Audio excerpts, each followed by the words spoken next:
reached out to Snoop, you know, and you got people forget them days, everybody wasn't work, you know, I was in the underground bracket, you know what I mean? Right. Right. Yeah.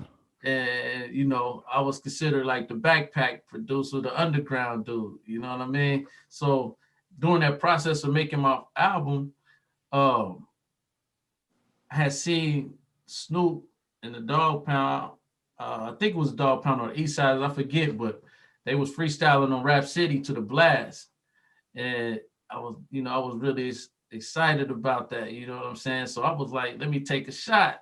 So I had just hooked up with my manager out in LA, and I was like, man, you think you can reach out to Snoop? Just, you know, just a long shot in the dark. You know what I mean? I'm doing this album because I heard him rapping on the blast. He was like, yeah, I think I know somebody that knows Snoop. I can get in touch with him. So my manager called me back. He was like, man, he's like, these dudes, he's like, man, they excited. He said they got an APB out on you anyway. You know what I Man, mean? that's dope. Wow. So he was like, man, he said, Snoop said, come out tomorrow. I was like, damn, for real, like tomorrow. So I was like, fuck it. All right, I'm on my way. I got on the plane.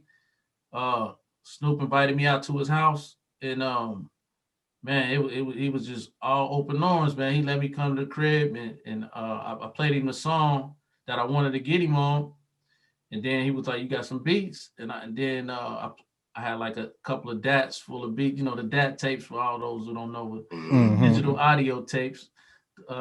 I played him a few beats, and actually those two beats ended up on the East Siders album, the Oh, Cool and East Side Riders.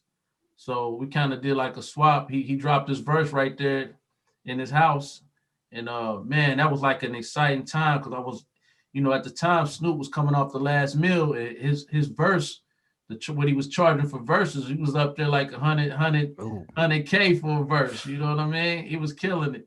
So um, he did it for me on the love. So when I came back with the vocals on the ADAT tape, you know, the label got really excited, man, and they really kind of try to debo me out the song. They was kind of saying like they they felt like the song was too big for my album. All this bullshit they was saying. wow. This song is too big for your album. It was weird. It's a song called "Keep Going." It ended up on G Rap's album, Mm. and G Rap had signed to Ruckus at the time. So I had the Snoop verse, which was worth a lot of money. You know what I mean? They that's how they looked at it.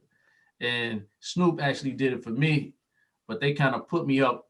They put me in a bind because uh you know I was like up against my album not being finished, Mm-hmm. and I was like a big part of my album. You know what I mean? My album Uh, process.